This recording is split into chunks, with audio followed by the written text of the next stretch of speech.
sœurs, soyez bénis au nom de Jésus-Christ. Voilà, nous sommes le mardi 19 juin 2018 et j'aimerais vous partager une exhortation par la grâce du Seigneur. Amen, alléluia. Père, je te bénis, je te rends grâce. Merci pour ta parole, pour ton esprit. Merci pour la vérité qui nous affranchit.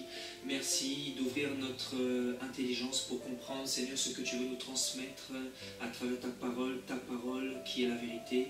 Toi, le roi des rois, le Dieu d'Israël, au nom de Jésus-Christ, nous t'avons ainsi prié. Amen. Alléluia. Voilà, j'aimerais vous inviter à prendre vos Bibles dans Apocalypse chapitre 17.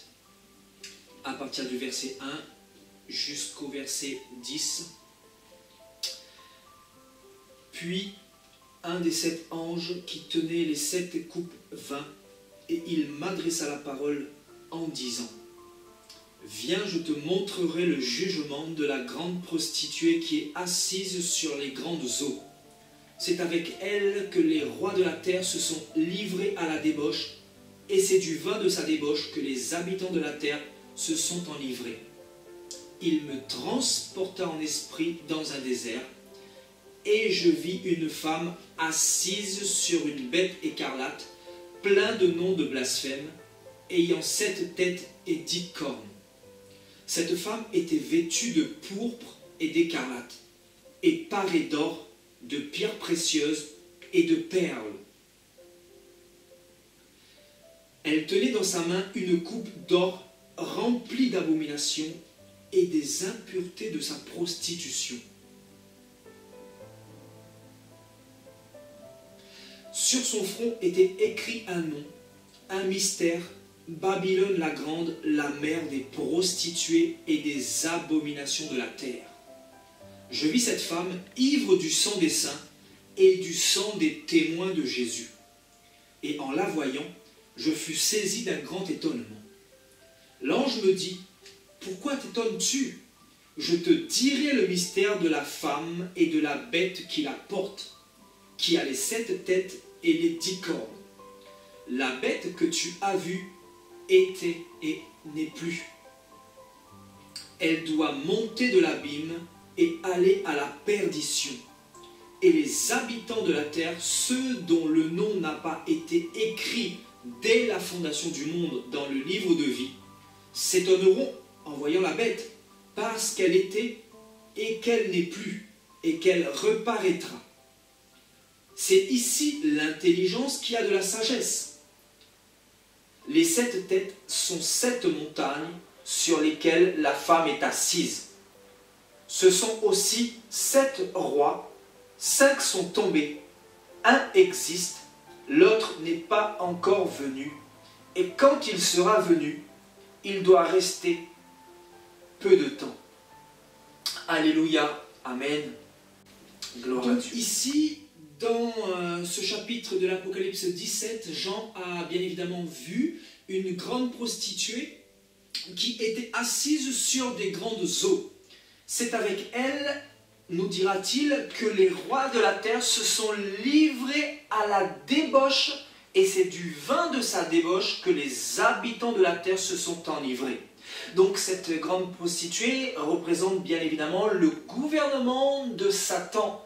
Donc ce gouvernement qui est bien structuré, qui séduit énormément de peuples, de nations, de langues, de tribus, de continents. Donc cette grande prostituée que Jean a vue est assise sur les eaux. Donc elle est assise partout, elle est partout. Donc son système est un système qui pousse les hommes à pécher, à se rebeller contre Dieu, à aimer la vanité, à aimer la religiosité, les choses vaines de ce monde.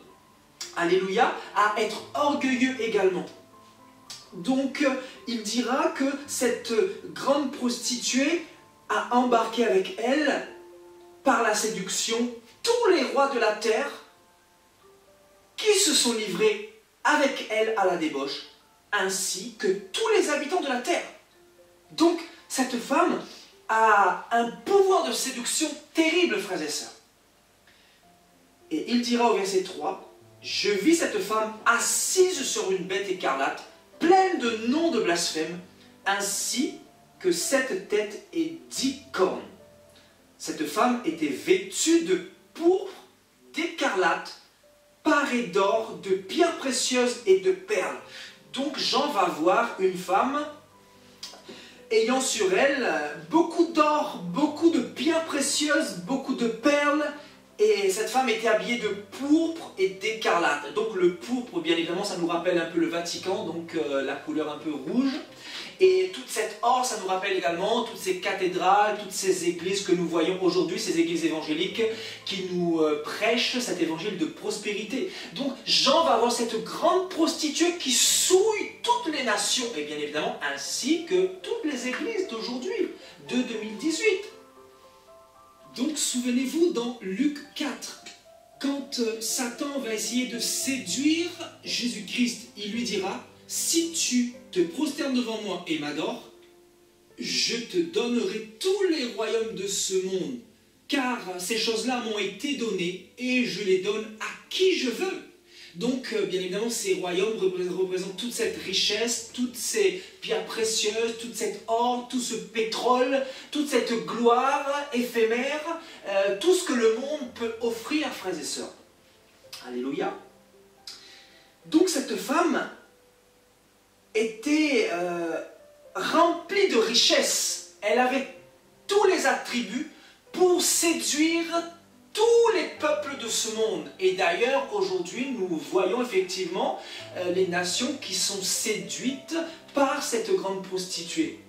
Notamment par la religion, par le péché, par la rébellion, par les comportements que les nations manifestent, hein, notamment à travers le péché, etc. Et Jean nous dira que cette femme était vêtue de pourpre, d'écarlate, parée d'or, de pierres précieuses et de perles. Donc cette femme séduisait énormément parce qu'elle avait cet attribut qui est la richesse. Donc elle était habillée de manière éclatante avec du pourpre et de l'écarlate. Donc ça nous fait penser bien évidemment au Vatican. Donc le pourpre qui représente un peu la couleur rouge, et aussi toutes ces cathédrales, tout ce marbre que nous retrouvons dans les cathédrales, mais aussi cette richesse que nous retrouvons dans les églises évangéliques, notamment ces pasteurs qui prêchent cet évangile répandu dans les nations, donc l'évangile de prospérité. Donc vous voyez, cette femme a séduit toute l'humanité, donc les païens ainsi que les églises de 2018.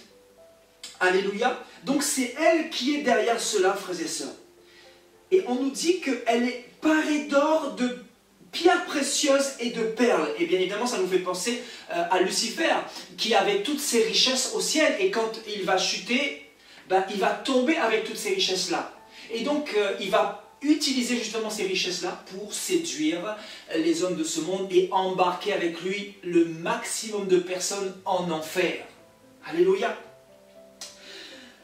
Le verset 5 nous dira « Sur son front était écrit un nom, un mystère, Babylone la grande, la mère des prostituées et des abominations de la terre. » Donc, c'est elle, la mère, qui se cache derrière le péché, derrière la cupidité, derrière l'orgueil, etc.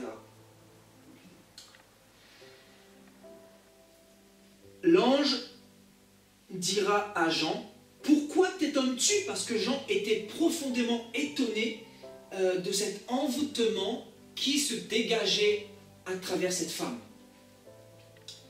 Et il lui dira, « Je te révélerai le mystère de la femme et de la bête qui la porte, qui a les 7 têtes et les 10 cornes. » Et donc on va partir un peu plus bas au verset 9. C'est ici l'intelligence qui a de la sagesse. Les 7 têtes sont 7 montagnes sur lesquelles la femme est assise. Ce sont aussi 7 rois, 5 sont tombés, un existe, l'autre n'est pas encore venu, et quand il sera venu, il doit rester peu de temps. Donc, frères et sœurs, ici, le Seigneur m'avait ouvert l'esprit, notamment il m'avait emmené dans Apocalypse 2 et 3 sur les 7 églises de l'Apocalypse, Donc nous allons mettre un doigt sur Apocalypse 2 et relire ce verset 10. Ce sont aussi 7 rois, 5 sont tombés, un existe, l'autre n'est pas encore venu, et quand il sera venu, il doit rester peu de temps. Donc on nous dit que les 7 têtes de la bête sur lesquelles la femme est assise sont aussi 7 montagnes. Et ce sont aussi 7 rois. Et le Seigneur m'enseignait que ces 7 rois représentaient aussi d'une manière prophétique les 7 églises de l'Apocalypse. Donc Apocalypse 2 et Apocalypse 3. Donc on nous dit 5 sont tombés. Et donc effectivement 5 sont tombés. Nous voyons l'église d'Éphèse qui n'est pas approuvée par le Seigneur. Donc Apocalypse 2, le verset 1. Nous voyons dans Apocalypse 2, le verset 12, l'église de Pergame qui est rejetée par le Seigneur. Nous voyons l'église de Thyatire, Apocalypse 2, verset 18, rejetée par le Seigneur. Nous voyons l'église de Sardes, Apocalypse 3, verset 1, rejetée par le Seigneur. Et nous voyons pour finir l'église de Laodicée, Apocalypse 3, au verset 14, également rejetée par le Seigneur. Donc effectivement, nous avons 5 églises qui ne sont pas prêtes pour l'enlèvement. 5 églises qui sont désapprouvées par le Seigneur, de par les fausses doctrines, l'apparence, l'hypocrisie, etc., qui règnent dans ces églises-là. Donc, vous voyez, on nous dit 5 sont tombées. Donc, d'une manière prophétique, ces 5 églises-là sont tombées. Et on nous dit, un existe. Donc, bien évidemment, il s'agit de l'église de Smyrne, Apocalypse chapitre 2 au verset 8. Donc, l'église de Smyrne, c'est une des 2 églises approuvées par le Seigneur. Et on nous dit que cette église est dans les tribulations, dans l'affliction, dans les calomnies, dans la souffrance, dans les épreuves. Et surtout, c'est une église pauvre, donc une église qui investit beaucoup pour l'œuvre de Dieu.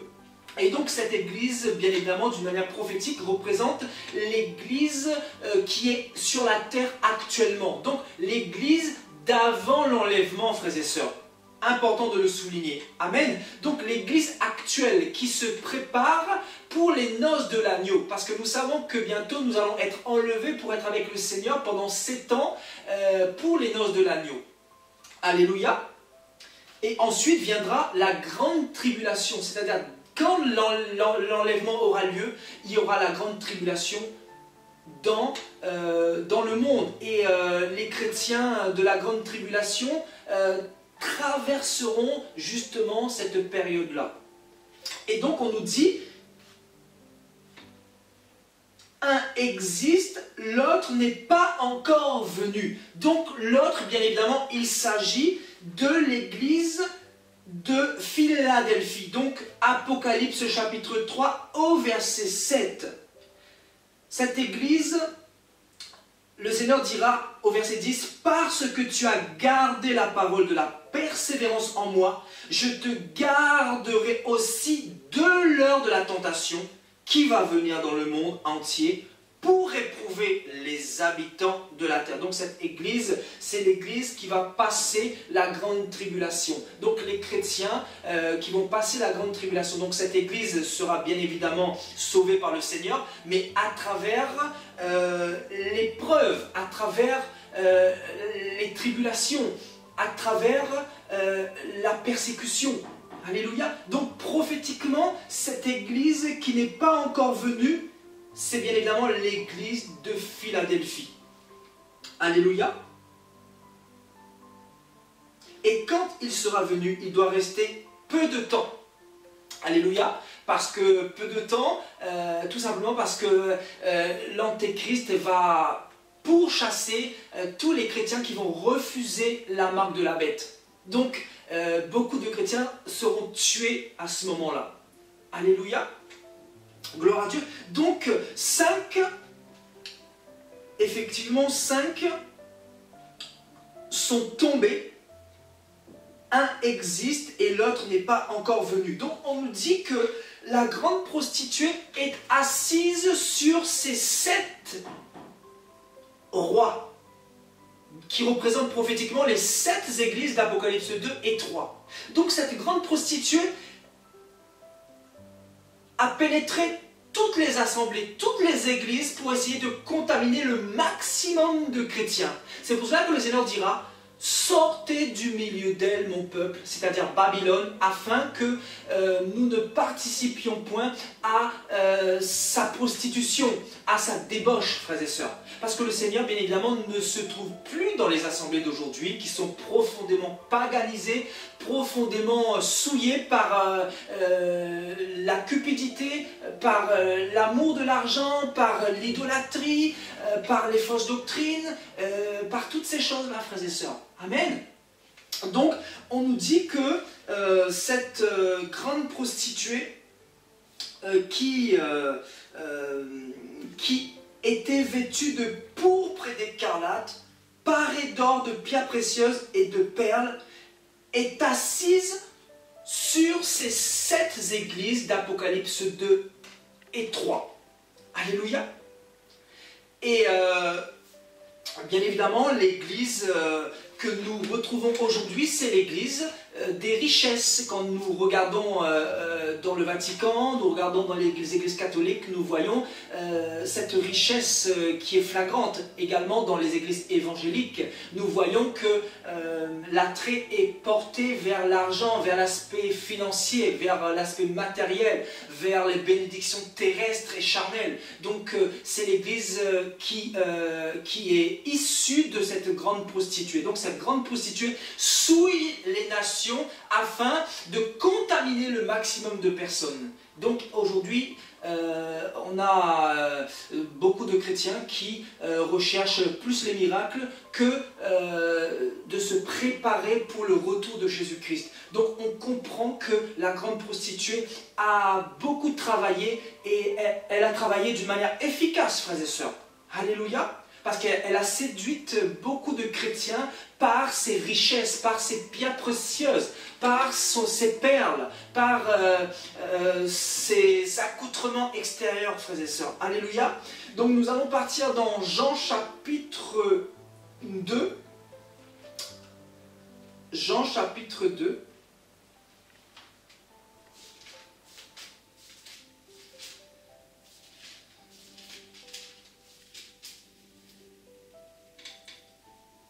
Nous lirons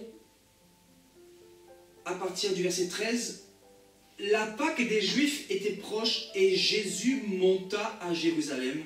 Il trouva dans le temple des vendeurs de bœufs, des brebis, de pigeons et les changeurs assis. Ayant fait un fouet avec des cordes, il les chassa du temple ainsi que les brebis et les bœufs. Il dispersa la monnaie et les changeurs, il renversa les tables et il dit aux vendeurs de pigeons: ôtez cela d'ici, ne faites pas de la maison de mon père une maison de trafic ou une maison de voleurs. Ses disciples se souvinrent qu'il était écrit: le zèle de ta maison me dévore. Donc ici le Seigneur va rentrer dans le temple et il va voir des personnes qui marchandaient dans le temple qui étaient destinées à la prière. Donc qu'est-ce qu'il va faire? Il va tout chavirer, il va les chasser, il va faire un fouet et il va les reprendre afin que voilà, ils puissent revenir à la raison.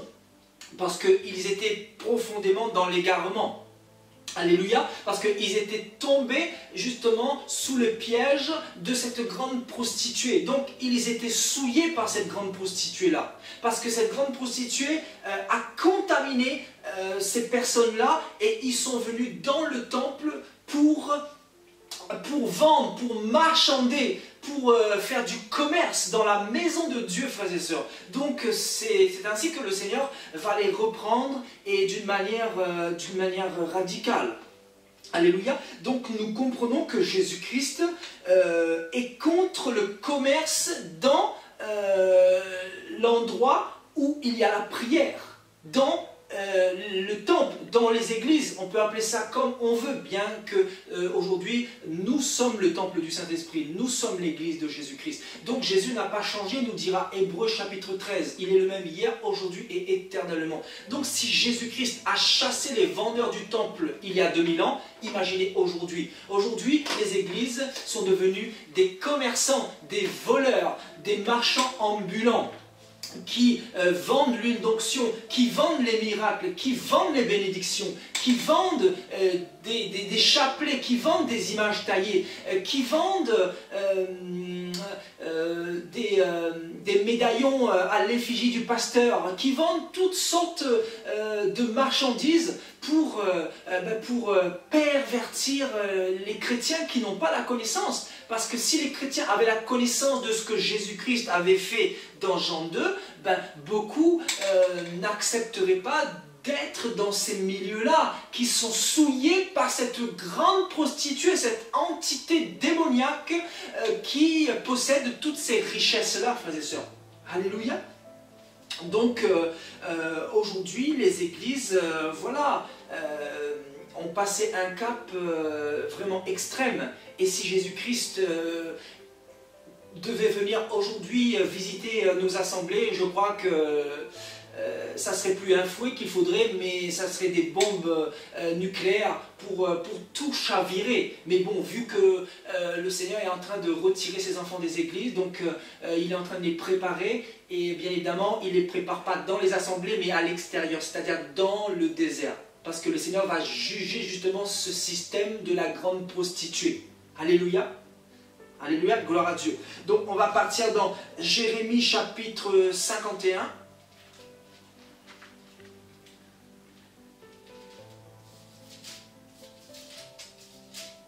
Jérémie chapitre 51. Nous lirons à partir du verset 6.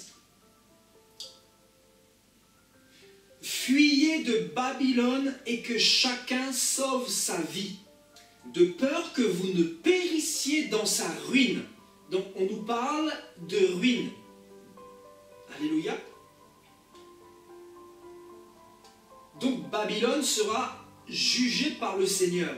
Et Babylone représente justement toutes ces églises qui font du commerce. Ces églises centrées sur l'argent. Ces églises qui représentent l'église de Laodicée, notamment l'église que nous avons vue tout à l'heure dans Apocalypse 3. L'église est centralisée sur les bénédictions, sur l'aspect matériel, sur les bénédictions, sur le mariage, sur tout ce que Dieu peut donner. En réalité, beaucoup ne veulent pas de Dieu, mais de ce que Dieu donne, frères et sœurs. Alléluia. Donc, car c'est un temps de vengeance pour l'Éternel. Donc on nous dit que l'Éternel va se venger sur Babylone. Il va lui rendre selon ses œuvres. Babylone était dans la main de l'Éternel une coupe d'or qui enivrait toute la terre. Donc on nous dit que toute la terre est enivrée par cette grande prostituée-là. Et effectivement, quand on regarde les assemblées d'aujourd'hui, on comprend que les chrétiens sont saouls. Les chrétiens tâtonnent ici et là, d'église en église. Ils n'ont plus de discernement. Alléluia. Les nations ont bu de son vin. C'est pourquoi les nations ont été comme en délire. Soudain, Babylone tombe, elle est brisée. Gémissez sur elle, prenez du baume pour sa plaie. Peut-être guérira-t-elle. Nous avons voulu guérir Babylone, mais elle n'a pas guéri. Effectivement, quand le Seigneur frappe, il n'y a aucune possibilité de guérison. Amen. Parce que beaucoup de chrétiens se sont moqués du Seigneur. Ils ont assimilé le grand Dieu à des billets de banque, alors que le Seigneur dira qu'on ne peut pas servir Jésus-Christ et Mammon, le Dieu de l'argent. Donc il faut choisir ou Dieu ou l'argent. Il ne peut pas y avoir de juste milieu, frères et sœurs. Donc aujourd'hui, Satan, bien évidemment, a suscité, à travers cette grande prostituée, beaucoup d'agents, beaucoup de faux prophètes pour venir contaminer le peuple de Dieu, afin d'emmener, encore une fois, le maximum en enfer. Et que tous ces chrétiens soient sous le jugement de Dieu. Donc on nous dit au verset 13 un peu plus haut, « Toi qui habites près des grandes eaux, donc la grande prostituée, et qui a d'immenses trésors, ta fin est venue, ta cupidité est à son terme. » Donc la cupidité, l'amour de l'argent qui est à son terme. Parce que le Seigneur va juger sévèrement cette grande prostituée, ainsi que tous les enfants de cette grande prostituée, qui représentent et les païens et les chrétiens de l'autre côté. Les faux chrétiens, bien évidemment, les hypocrites. Alléluia. Donc on nous dit que cette grande prostituée possède d'immenses trésors. On va partir dans Ézéchiel chapitre 7. Ézéchiel chapitre 7.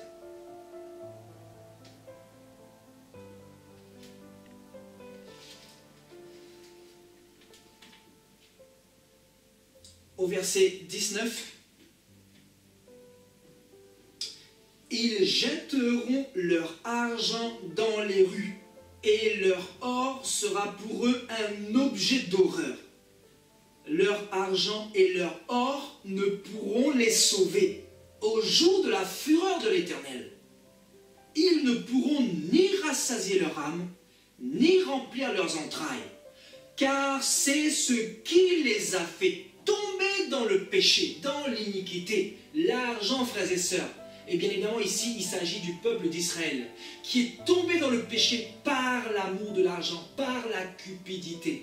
Parce que les faux prophètes ont changé le message de Yahweh, le message du Dieu Tout-Puissant, qui était un message de salut, mais eux, ils ont changé cela en aspect matériel. Donc ils ont poussé le peuple à s'enrichir au lieu de se sanctifier et de craindre Dieu. Alléluia. Donc on nous dit, c'est ce qui les a fait tomber dans le péché. Et on nous dit que leur or sera pour eux un objet d'horreur, leur argent et leur or ne pourront les sauver. Donc l'argent ne sauve pas une personne, frères et sœurs. D'ailleurs, le Psaume 49 nous dira, hein, nous pouvons aller jeter un œil, le Psaume 49,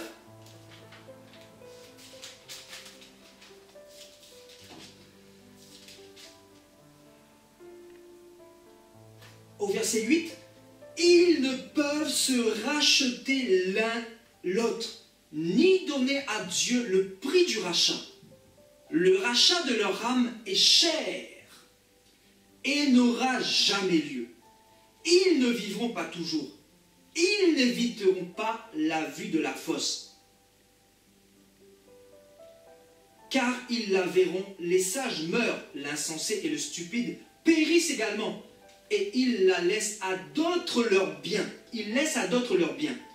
Ils s'imaginent que leurs maisons sont éternelles, que leurs demeures subsisteront d'âge en âge. Eux dont les noms sont honorés sur la terre. Donc on nous dit que tous ceux qui ont l'amour de l'argent, tous ceux qui veulent s'enrichir, ne peuvent se racheter l'un et l'autre, ni donner à Dieu le prix du rachat par rapport à leur âme. Parce que l'âme, il n'y a que Dieu qui peut le racheter à travers son sang, bien évidemment.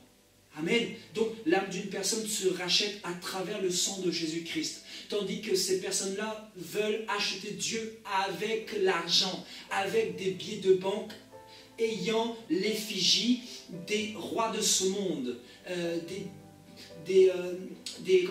dieux de ce siècle présent, parce que ce sont bien évidemment les démons qui sont derrière l'argent dans ce monde, qui poussent les hommes à faire la guerre, qui poussent les hommes à la corruption, à l'injustice, à toutes sortes de mauvaises actions, frères et sœurs.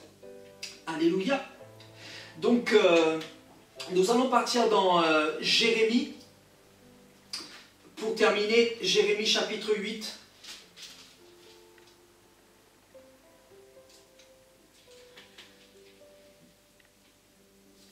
Au verset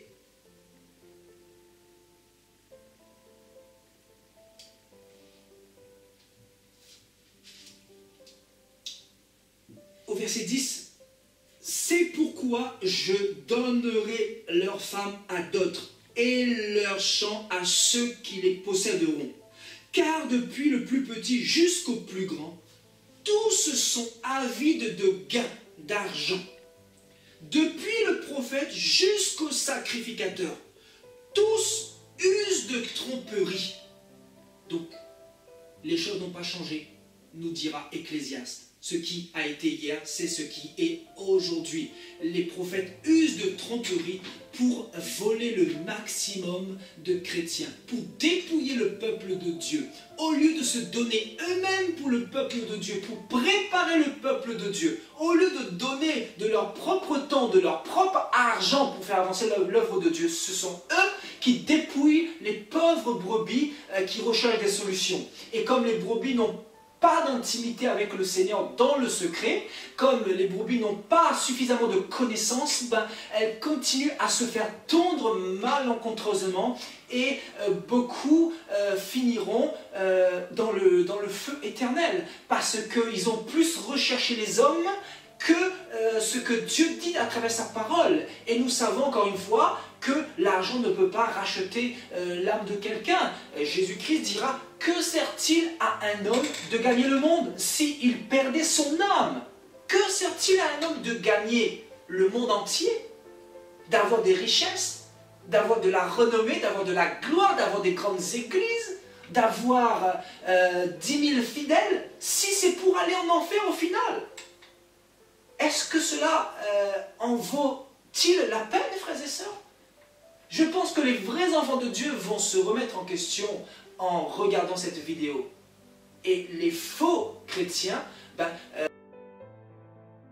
continueront à le mensonge, à désirer le miel, à désirer l'argent, les bénédictions, parce qu'ils n'ont pas compris que les véritables bénédictions étaient spirituelles, étaient célestes. Nous, les enfants de Dieu, notre bénédiction, c'est Jésus-Christ de Nazareth. C'est la paix qu'il a mis dans notre cœur, frères et sœurs. C'est cette confiance que nous pouvons avoir envers lui. C'est cette assurance que nous avons inscrite dans le livre de vie. Cette assurance qui ne s'achète pas, mais qui s'acquiert à travers une vie d'obéissance, une vie de consécration, une vie d'intimité dans le secret, comme nous le dit Matthieu chapitre 6. Donc Dieu se trouve dans la chambre, Dieu se trouve dans l'intimité. Dieu ne se trouve pas dans les églises, chez un bishop. Non, Dieu premièrement se trouve dans ta chambre. Puis là où un ou deux ou trois sont assemblés au nom de Jésus-Christ, il est également là, c'est-à-dire dans la communion fraternelle qui peut se faire n'importe où. Pas forcément là où il y a appelé église. Donc il faut réformer nos cœurs chrétiens. Et encore une fois, l'église de Laodicée est l'église la plus répandue, l'église de l'argent, l'église qui monnaie les choses de Dieu. C'est une église qui n'est pas de Dieu, mais qui vient de cette grande prostituée, une église influencée par cette grande prostituée, une église fabriquée par cette grande prostituée, une église qui reçoit toutes les instructions de cette grande prostituée, une église profondément souillé par l'amour de l'argent. Et je crois que si on peut terminer sur un verset, on peut partir dans 2 Pierre chapitre, on peut partir dans 1 Timothée chapitre 6. Alléluia.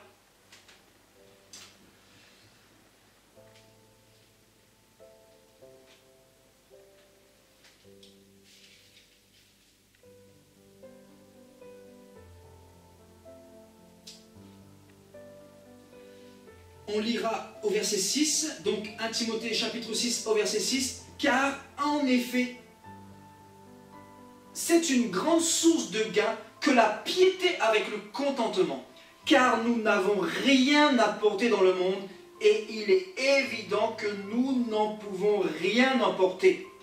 Si donc nous avons la nourriture et le vêtement, cela nous suffira. Mais ceux qui veulent s'enrichir tombent dans la tentation de la grande prostituée, dans le piège de la grande prostituée et dans beaucoup de mauvais désirs insensés et pernicieux qui plongent les hommes dans la ruine et la perdition.